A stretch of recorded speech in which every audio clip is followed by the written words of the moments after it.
भारत और यूएई के बीच LPG supply समेत विभिन्न क्षेत्रों में समझौता। प्रधानमंत्री ने यूएई के राष्ट्रपति के साथ द्विपक्षीय वार्ता में शांति स्थिरता पर दिया बल। कोयला राज्य मंत्री सतीश चंद्र दुबे ने रांची में सम्मेलन को किया संबोधित। विकास के साथ पर्यावरण संरक्षण और हरित ऊर्जा के उपयोग पर दिया बल।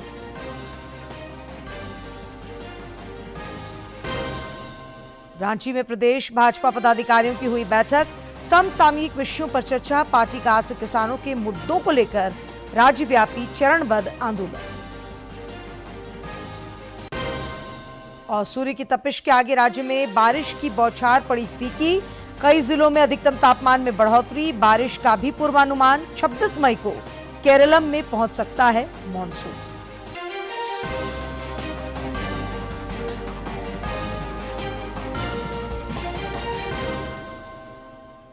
नमस्कार, खबरें झारखंड में आपका स्वागत है। मैं हूं डॉक्टर शीता आनंद और अब समाचार विस्तार से। प्रधानमंत्री नरेंद्र मोदी 5 देशों की यात्रा के पहले चरण में आज यूएई पहुंचे। अबू धाबी में वहां के राष्ट्रपति ने श्री मोदी का गर्मजोशी से स्वागत किया। बाद में दोनों के बीच द्विपक्षीय वार्ता हुई। इस दौरान रणनीतिक, पेट्रोलियम भंडार और एलपीजी आपूर्ति समेत कई एमओयू हुए। श्री मोदी ने दोनों देशों के बीच संबंधों की प्रगाढ़ता और क्षेत्रीय शांति तथा स्थिरता पर बल दिया। पीएम ने कहा कि भारत शांति और स्थिरता की बहाली के लिए हर संभव सहयोग के लिए तैयार है। डायलॉग और डिप्लोमेसी से ही समस्या का समाधान हो सकता है। आज आपसे मिलकर के मुझे सचमुच बहुत खुशी हुई है। ब्रदर, जैसा मैंने आपको पहले भी कहा है, यूएई पर हुए हमलों की हम कठोर निंदा करते हैं। यूएई को जिस तरह निशाना बनाया गया है, ये किसी भी रूप में स्वीकार्य नहीं है। ब्रदर, इन कठिन परिस्थितियों में आपने जिस संयम, करेज और विजन का परिचय दिखाया है, यह बहुत ही सराहनीय है। राष्ट्रीय एकता, सुरक्षा और क्षेत्रीय अखंडता को बनाए रखने में आपके नेतृत्व में उठाए गए कदमों का हम अभिनंदन करते हैं। कठिन समय यूएई में रहने वाले भारतीय समुदाय की चिंता करने और उनकी देखभाल की जाए। जिस प्रकार से आपने उनको अपने परिवार के सदस्य रूप में संभाला है, मैं यूएई सरकार का, आपका, रॉयल फैमिली का हृदय से बहुत बहुत आभार व्यक्त करता हूं।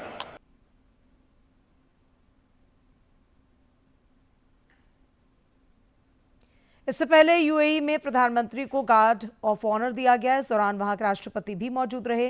प्रधानमंत्री यूएई के बाद नीदरलैंड्स, स्वीडन, नॉर्वे और इटली की भी यात्रा करेंगे।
प्रधानमंत्री नरेंद्र मोदी के विमान के यूएई के हवाई क्षेत्र में पहुंचने पर आज कुछ खास अंदाज में स्वागत हुआ। यूएई के F-16 लड़ाकू विमानों ने पीएम के विमान को स्कॉट किया।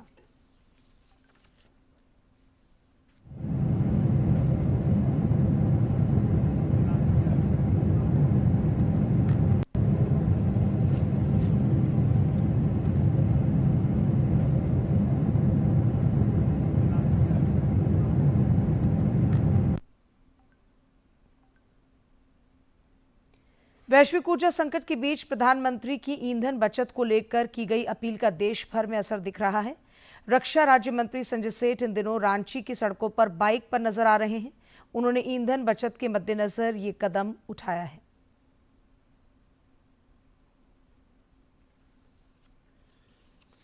देश हित में है। जब देश पे कभी कभी कोई संकट आता है, देश खड़ा होता है। कोरोना काल में भी हमने देखा, और देश प्रधानमंत्री को उस कथन के साथ खड़ा है कि अगर एक एक आदमी 1-2 लीटर भी पेट्रोल बचा ले तो लाखों लीटर पेट्रोल डीजल बचेगा। मतलब लाखों डॉलर जो फॉरेन रिजर्व फंड से निकलता है हमारा, वो बचेगा। जब प्रधानमंत्री जी ने अपने कारकेट में 2 गाड़ी कर दी, माननीय गृह मंत्री जी ने कर दी, जब से ये प्रधानमंत्री जी का अपील आई है तो मैंने कहा था कि मैं शहर में मोटरसाइकिल से चलूंगा, और कहीं क्षेत्र में जाना हो तो ऑटोमेटिकली गाड़ी से जाऊंगा, लेकिन एक गाड़ी से ट्रेवल करूंगा। ये देश हित के लिए है। पीएम के आह्वान और इस राष्ट्रीय अभियान में रांची की मेयर रोशनी खलको भी अपनी सहभागिता निभा रही हैं। वे अब स्कूटी से ही शहर का भ्रमण कर रही हैं। रक्षा राज्य मंत्री संजय सेठ से उनकी मुलाकात हुई। श्री सेठ ने कुछ तस्वीरें साझा कर कहा कि राजधानी के मेयर के रूप में उनकी ये पहल प्रेरणा देने वाली है।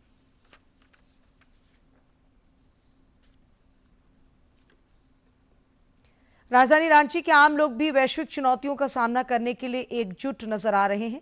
उन्होंने प्रधानमंत्री की अपीलों पर अमल करने का संकल्प लिया है।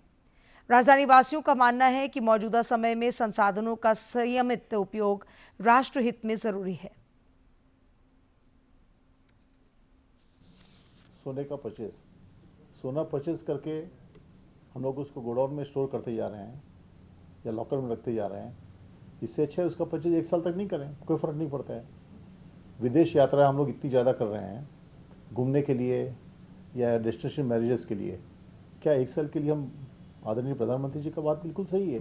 जैसे पेट्रोल की जो कमी अभी दिख रही है, तो वर्क फ्रॉम होम बहुत अच्छा ऑप्शन है, क्योंकि बहुत सारे जॉब्स मैंने देखे हैं कि जिनकी ऑफिस जाने की कोई ज़रूरत नहीं है, परंतु वो लोग जाते हैं। तो ठीक है, अभी समय था तो वो जा रहे थे, पर उसे अवॉइड कर सकते। जिन्हें आवश्यक है तो उन्होंने कार पुलिंग की, या फिर लोग पब्लिक ट्रांसपोर्ट बहुत अवॉइड करते हैं। तो अब समय आ गया है कि हमें पब्लिक ट्रांसपोर्ट को ज़्यादा से ज़्यादा यूज़ करना चाहिए। हमारे प्रधानमंत्री नरेंद्र मोदी ने ये अपील की है हमारे सारे भारतीयों से कि आप सोना ना खरीदें कुछ समय के लिए। और जो सबसे इम्पोर्टेंट चीज़ उन्होंने अपील की है हम लोगों से कि वर्क फ्रॉम होम करें, क्योंकि जैसा कि हम सभी जानते हैं कि पेट्रोल की क्राइसिस चल रही है। तो वर्क फ्रॉम होम पे उन्होंने अपील की है कि जितना कम से कम हो, जैसा कि ऑफिस है उसको जो काम अपना जो है वर्क फ्रॉम होम करें। कोयला राज्य मंत्री सतीश चंद्र दुबे ने झारखंड प्रवास के क्रम में आज रांची में कई कार्यक्रमों में हिस्सा लिया। उन्होंने पर्यावरण संरक्षण के विषय पर आयोजित सम्मेलन को संबोधित किया।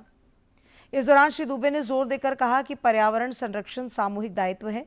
वर्तमान समय में विकास और पर्यावरण संरक्षण के बीच संतुलन स्थापित करना सबसे बड़ी आवश्यकता है। प्रधानमंत्री के नेतृत्व में सतत विकास के लक्ष्यों को हासिल करने के लिए देश में कोल गैसिफिकेशन जैसी कई पहल हो रही है। कोयला राज्य मंत्री ने पर्यावरण की रक्षा के लिए हरित ऊर्जा के उपयोग पर भी जोर दिया। इस दौरान जल पुरुष के नाम से प्रसिद्ध राजेंद्र सिंह समेत कई गणमान्य लोग मौजूद रहे। कोयला राज्य मंत्री सतीश चंद्र दुबे ने रांची स्थित CMPDI मुख्यालय में वरिष्ठ अधिकारियों के साथ समीक्षात्मक बैठक की। इस दौरान कोयला उत्पादन क्षमता वृद्धि, डिजिटलीकरण, वैज्ञानिक खनन और सतत विकास से जुड़े विभिन्न विषयों पर विस्तृत चर्चा हुई। श्री दुबे ने कहा कि भारत आत्मनिर्भरता और ऊर्जा सुरक्षित राष्ट्र बनने की दिशा में निरंतर आगे बढ़ रहा है। इस लक्ष्य की प्राप्ति और परिवर्तनकारी यात्रा में CMPDI की भूमिका अत्यंत महत्वपूर्ण है। रांची में भाजपा प्रदेश पदाधिकारियों की आज बैठक हुई। बैठक में प्रदेश अध्यक्ष आदित्य प्रसाद साहू समेत अन्य नेता मौजूद रहे। इस दौरान किसानों के मुद्दे पर सरकार को घेरने की रणनीति बनाई गई। साथ ही SIR समेत अन्य समसामयिक विषयों पर भी विचार विमर्श हुआ। बाद में पत्रकारों से बातचीत में पार्टी के प्रदेश महामंत्री गणेश मिश्रा ने कहा कि पार्टी झारखंड में SIR का समर्थन करती है। कोई भी पात्र मतदाता ना छूटे, ये कोशिश की जाएगी। साथ ही उन्होंने मतदाता सूची के शुद्धिकरण पर जोर देते हुए कहा कि झारखंड में एसआईआर सही तरीके से होना चाहिए ताकि अपात्र लोग मतदाता सूची में शामिल ना हो पाएं। श्री मिश्रा ने किसानों के मुद्दे पर भी राज्य सरकार को घेरा और एमएसपी समेत अन्य चुनावी वादे याद दिलाए।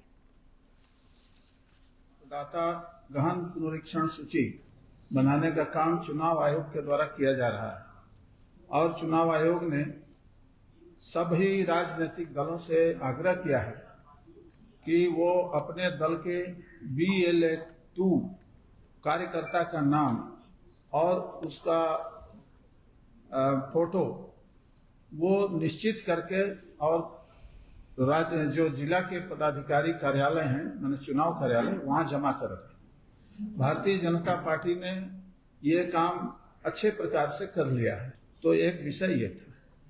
दूसरा, हम लोग अभी एक बड़े भारी संकट से किसान जूझ रहे हैं और वो संकट है ये जो अनावश्यक ओलावृष्टि, भारी वर्षा और इस कारण से हमारा किसान अत्यधिक प्रभावित हुआ है झारखंड में। केवल यही नहीं बल्कि किसान के लिए जो मिनिमम सपोर्ट प्राइस की घोषणा झारखंड सरकार ने की थी कि हम 3200 रुपया प्रति क्विंटल के हिसाब से किसानों को उसके लिए हुए धान का मुआवजा देंगे, तो कई जगह से ऐसी शिकायतें आई हैं कि सरकार ने अपना काम ठीक प्रकार से नहीं किया है और इसके कारण से किसान बहुत परेशान है। नीट यूजी की पुनः परीक्षा 21 जून को आयोजित होगी। राष्ट्रीय परीक्षा एजेंसी एनटीए ने आज नई तारीख का ऐलान कर दिया। पेपर लीक की वजह से 3 मई को हुई परीक्षा एनटीए ने रद्द कर दी थी।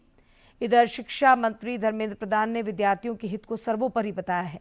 उन्होंने आज कहा है कि परीक्षाओं की शुचिता और कदाचार मुक्त परीक्षा पर सरकार का फोकस है। पेपर लीक के दोषियों के खिलाफ कार्रवाई की जा रही है।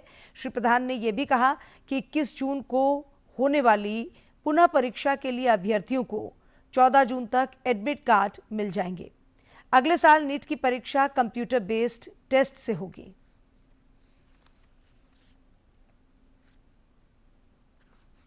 सीबीआई गहरा तक जाएगी, किसी को इस बार बख्शा नहीं जाएगा। पिछले बार भी बख्शा नहीं गया था, लेकिन इस बार भी ये मैंने कहा ना, इसकी राधाकृष्ण कमेटी को पूरा लागू करने के बावजूद भी ये घटना हुई है।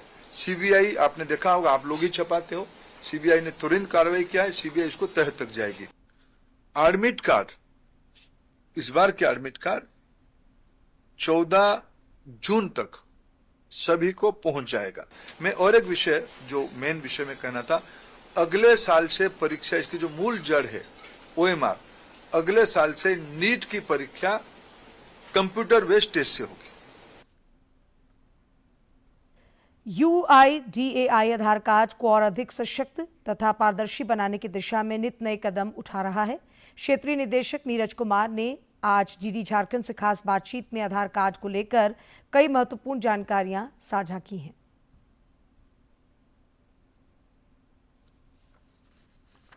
5 से 7 साल के जो बच्चे हैं और 15 से 17 साल के जो बच्चे हैं उनको मैंडेटरी बायोमेट्रिक कराना अपडेट है, और वो बहुत ज़रूरी है इसलिए भी कराना है कि बहुत सारे तरह के जो कॉम्पिटिटिव एग्ज़ाम्स रहते हैं या उनको कोई भी एग्ज़ाम का फॉर्म भरना रहता है, या जब एंट्रेंस का जब अलग अलग तरह के नीट हुआ या IIT का एग्ज़ाम हुआ तो इसमें इसकी ज़रूरत पड़ती है। साथ ही साथ जो रजिस्ट्रेशन होता है CBSE का, उसमें भी इसकी ज़रूरत पड़ती है।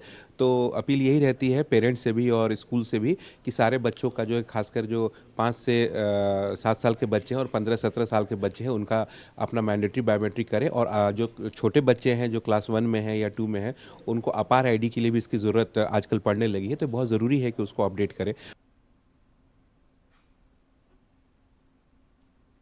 रांची दूरदर्शन केंद्र कॉन्फ्रेंस हॉल में आज पत्र सूचना कार्यालय रांची की पहल पर अंतर माध्यम प्रचार समन्वय समिति IMPCC की बैठक आयोजित की गई। इस बैठक में झारखंड के कई सरकारी विभागों से आए प्रतिनिधियों ने अपने विभाग की उपलब्धियों को साझा किया। साथ ही जन सामान्य तक केंद्र प्रायोजित योजनाओं के प्रचार प्रसार को लेकर मंथन किया।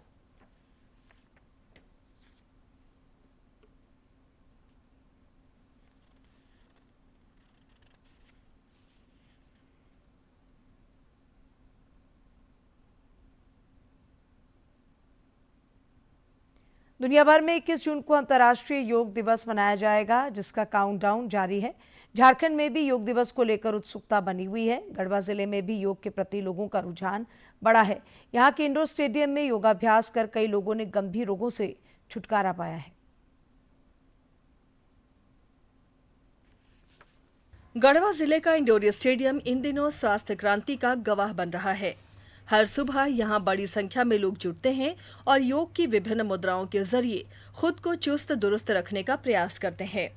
पतंजलि योगपीठ के योगाचार्य रास बिहारी तिवारी का कहना है कि प्रधानमंत्री नरेंद्र मोदी ने योग को जिस तरह विश्व पटल पर रखा है, उससे लोगों का नजरिया बदला है। आरोग्यम परम भाग्यम स्वास्थ्यम सर्व साधनम।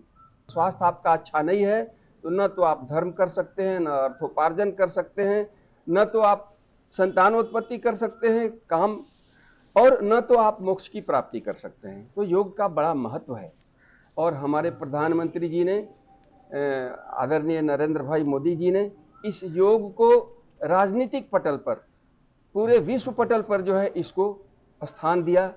योग केवल व्यायाम नहीं बल्कि कई लोगों के लिए जीवन दान साबित हो रहा है।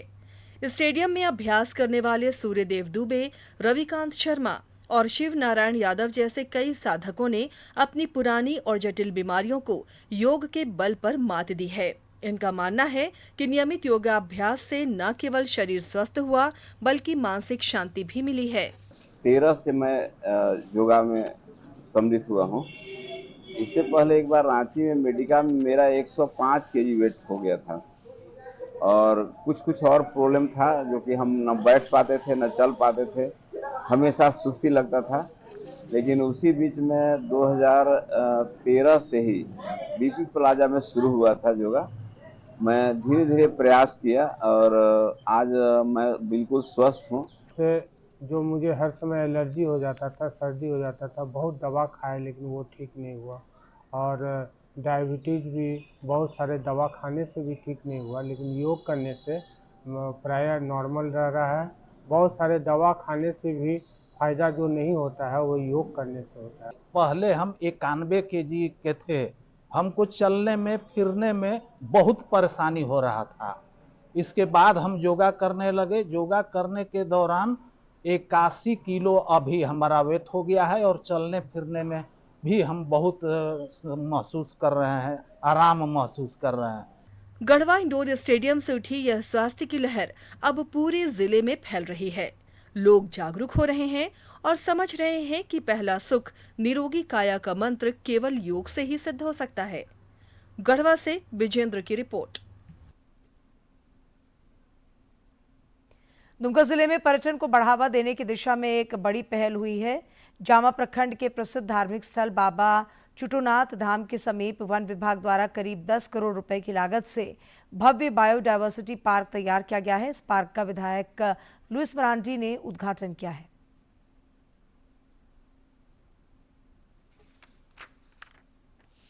चुटोनाथ पहाड़ की तराई में बने इस खूबसूरत पार्क में हरियाली, आकर्षक संरचनाएं और प्राकृतिक सौंदर्य लोगों को अपनी ओर आकर्षित कर रहे हैं। इस पार्क को जामा विधायक डॉक्टर लुइस मरांडी ने जनता को समर्पित किया। इस मौके पर बड़ी संख्या में लोग पार्क पहुंचकर इसकी खूबसूरती का आनंद लेते नजर आए। विधायक डॉक्टर लुइस मरांडी ने इस अवसर पर कहा कि अब शहरों की तरह ग्रामीण क्षेत्रों के लोग भी पार्क का आनंद उठा पाएंगे। शहर को तो सुविधा उपलब्ध हो गया, लेकिन गांव के बच्चे जो हैं, गांव के लोगों को भी मनोरंजन के लिए इस तरह का नया चीज देखना चाहते हैं लोग। समय चूंकि बदल गया है और समय के साथ चाहे शहरवासी है चाहे गांववासी है, वो लोग आगे बढ़ना चाहते हैं और उस रूप में आज ये बाबा चुटोनाथ के नाम से यहाँ पार्क बना है। उनको समर्पित करते हुए इस क्षेत्र को निश्चित रूप से बड़ा सौगात मिला है। पार्क के भीतर हाथी और बाघ की आकर्षक प्रतिमाओं के साथ वीर सिद्धो कान्हो, फूलो झानो और चांद भैरव की आदमकद प्रतिमाएं लगाई गई हैं। रंग बिरंगे फूलों और खूबसूरत संरचनाओं से सजा यह पार्क पर्यटकों के लिए नया आकर्षण बनता जा रहा है। बाबा चुटोनाथ धाम में प्रतिदिन दूर दूर से श्रद्धालु पहुंचते हैं। वन प्रमंडल पदाधिकारी सात्विक कश्यप ने बताया कि पार्क में कई आधुनिक और आकर्षक स्ट्रक्चर तैयार किए गए हैं जो लोगों को काफी पसंद आएंगे। राज्य सरकार का लगा है और इसमें सभी बड़े बच्चे बूढ़ों के लिए सभी तरह की सुविधाएं हैं। बच्चे खेल सकते हैं, बड़े लोग घूम सकते हैं और बूढ़े लोग बैठकर प्रकृति का आनंद ले सकते हैं। इसमें एक बॉटेनिकल गार्डन भी है, बहुत सारे बड़े बड़े स्ट्रक्चर्स, हाथी, भालू, शेर, ये सब लगाए गए हैं ताकि बच्चे उसको जान सकें और उससे प्रेरित हो सकें। धार्मिक आस्था, हरियाली और आधुनिक सौंदर्य का संगम बना चुटोनाथ पार्क अब दुमका की नई पहचान बनता नजर आ रहा है। उम्मीद है कि आने वाले दिनों में यह पार्क न सिर्फ पर्यटकों को आकर्षित करेगा, बल्कि दुमका को पर्यटन के मानचित्र पर नई पहचान भी दिलाएगा। दुमका से डॉक्टर आर के नीरद की रिपोर्ट। वैश्विक भू राजनीतिक तनाव और आर्थिक चुनौतियों के बीच भारत ने मजबूत प्रदर्शन करते हुए कुल निर्यात को रिकॉर्ड 863.11 बिलियन डॉलर तक पहुंचा दिया है, जो पिछले वर्ष की तुलना में 4.59% की वृद्धि है। वैश्विक स्तर पर भू राजनीतिक तनाव और आर्थिक अनिश्चितताओं के बावजूद भारत ने निर्यात के क्षेत्र में नया कीर्तिमान स्थापित किया है। वित्त वर्ष 2025-26 की बात करें तो देश का कुल वस्तु और सेवा निर्यात बढ़कर 863.11 बिलियन डॉलर के रिकॉर्ड स्तर पर पहुंच गया। ये आंकड़ा अब तक का सबसे अधिक है और पिछले वित्त वर्ष की तुलना में 4.59% अधिक है। वित्त वर्ष 2024-25 में ये 825.26 बिलियन डॉलर दर्ज किया गया था। वैश्विक आर्थिक चुनौतियों के बावजूद विभिन्न क्षेत्रों के बेहतर प्रदर्शन की बदौलत ये संभव हो पाया है। कुल निर्यात को रिकॉर्ड स्तर पर पहुंचाने में सेवा क्षेत्र का सबसे बड़ा योगदान रहा। वित्त वर्ष 2025-26 में भारत का सेवा निर्यात 421.32 बिलियन डॉलर दर्ज किया गया, जो अनुमानित 418.31 बिलियन डॉलर से भी अधिक है। पिछले वित्त वर्ष में सेवा निर्यात 387.55 बिलियन डॉलर था, यानी इसमें सालाना आधार पर 8.71% की मजबूत वृद्धि हुई है। विशेषज्ञों की माने तो सेवा निर्यात में तेजी वैश्विक स्तर पर भारतीय आईटी सेवाओं, बिजनेस सॉल्यूशंस और पेशेवर विशेषज्ञता की बढ़ती मांग का संकेत है। भारतीय कंपनियां डिजिटल सेवाओं, तकनीकी समाधान और परामर्श सेवाओं के क्षेत्र में लगातार अपनी उपस्थिति मजबूत कर रही हैं, जिसका सीधा लाभ देश के सेवा निर्यात को मिला है। वहीं वस्तु निर्यात यानी मर्चेंडाइज एक्सपोर्ट ने भी वैश्विक व्यापार में सुस्ती के बावजूद सकारात्मक वृद्धि दर्ज की। वित्त वर्ष 26 में भारत का वस्तु निर्यात बढ़कर 441.78 बिलियन डॉलर हो गया। वित्त वर्ष 24-25 में ये 437.70 बिलियन डॉलर था। पिछले वित्त वर्ष के हर तिमाही में वस्तु निर्यात ने अपना सर्वोच्च स्तर हासिल किया। अंतर्राष्ट्रीय व्यापार में जारी चुनौतियों और अनिश्चितताओं के बावजूद भारत का माल निर्यात लगातार वृद्धि की दिशा में बना रहा और कुल निर्यात में महत्वपूर्ण योगदान देता रहा। कुल मिलाकर देखा जाए तो भारतीय अर्थव्यवस्था में एक बड़े बदलाव का संकेत मिल रहा है। आर्थिक विशेषज्ञों के अनुसार आने वाले वर्षों में भारत का एआई और डिजिटल इकोसिस्टम, फिनटेक और वैश्विक बिजनेस सपोर्ट सेवाओं की बढ़ती मांग भारत के सेवा निर्यात को और मजबूत कर सकती है। साथ ही वैश्विक व्यापार समझौतों का सीधा लाभ भी देश के सेवा निर्यात को बढ़ावा देता हुआ नजर आएगा। इससे न सिर्फ वैश्विक व्यापार में स्थिति बेहतर होगी, साथ ही भारतीय अर्थव्यवस्था भी मजबूत होती नजर आएगी। Bureau report, DD news. और अब बात मौसम की। केरल में दक्षिणी पश्चिमी मानसून के 26 मई तक पहुंचने की संभावना है। मौसम विभाग के पूर्वानुमान के मुताबिक ये इस बार सामान्य से लगभग 4-5 दिन पहले केरलम पहुंच सकता है।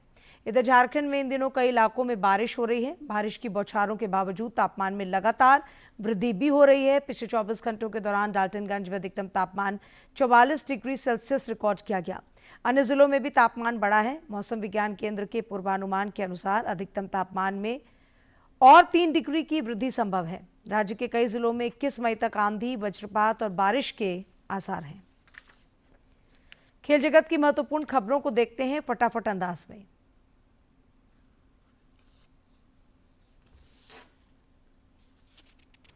एशियन सीनियर वेटलिफ्टिंग चैंपियनशिप में अजित नारायण ने क्लीन एंड जर्क और ओवरऑल टोटल दोनों इवेंट्स में कांस्य पदक अपने नाम किए। अजित ने पुरुषों के 71 किलोग्राम भार वर्ग में ये कांस्य पदक अपने नाम किया।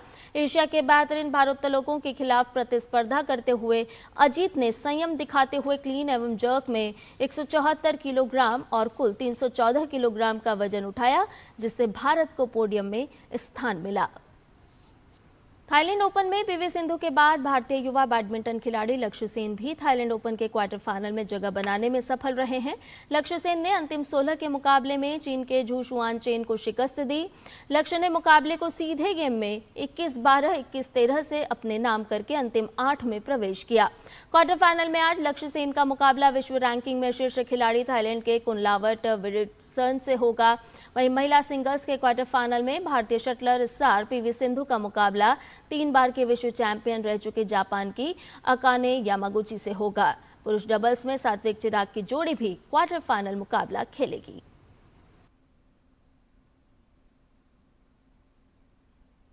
और अब जानते हैं किन बातों के लिए इतिहास के पन्नों में आज का दिन है खास।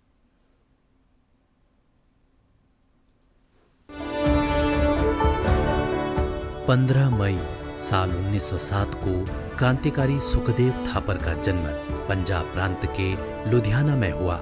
देश की स्वतंत्रता में अमर शहीद सुखदेव का बलिदान अविस्मरणीय है। साल 1928 में साइमन कमीशन के विरोध में लाला लाजपत राय के नेतृत्व में शांतिपूर्ण तरीके से विरोध प्रदर्शन हुआ, जिसमें अंग्रेज अधीक्षक सैंडर्स के आदेश पर हुए लाठीचार्ज में लाला लाजपत राय बुरी तरह से घायल हुए और बाद में उनकी मृत्यु हो गई। सुखदेव ने भगत सिंह, राजगुरु, चंद्रशेखर आजाद और अन्य क्रांतिकारी साथियों के साथ मिलकर सैंडर्स को गोली मारकर लाला जी की मौत का बदला लिया।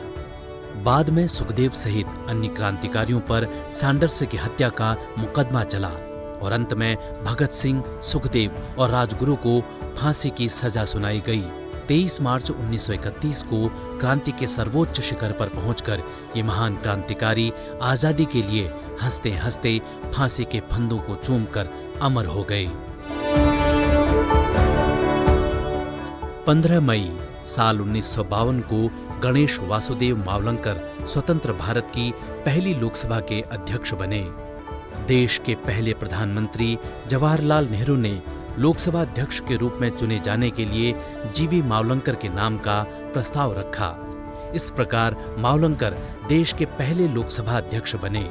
साल 1888 को गुजरात के बड़ौदा में जन्मे मावलंकर एक स्वतंत्रता सेनानी थे। वे 26 नवंबर साल 1949 को अस्थायी संसद के अध्यक्ष भी रहे। मावलंकर की कार्यप्रणाली ने भारत की संसदीय संस्थाओं को सर्वाधिक प्रभावित किया। उन्हें लोकसभा के जनक की उपाधि से भी सम्मानित किया गया।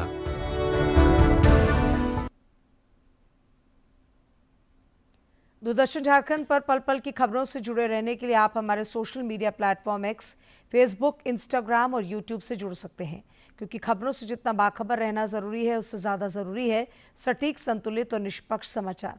हमारा एक्स हैंडल है @DD News Jharkhand, Facebook page है DD News झारखंड और इंस्टाग्राम अकाउंट है DD News झारखंड। आप हमें YouTube channel Jharkhand DD news पर भी देख और सुन सकते हैं। और अंत में मुख्य समाचार एक बार फिर।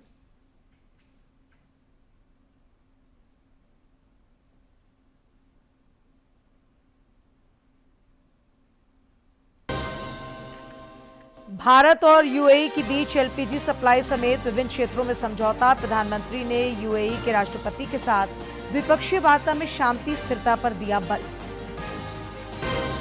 कोयला राज्य मंत्री सतीश चंद्र दुबे ने रांची में सम्मेलन को किया संबोधित। विकास के साथ पर्यावरण संरक्षण और हरित ऊर्जा के उपयोग पर दिया बल।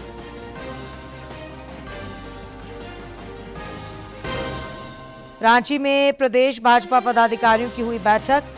समसामयिक विषयों पर चर्चा। पार्टी का आज से किसानों के मुद्दों को लेकर राज्यव्यापी चरणबद्ध आंदोलन।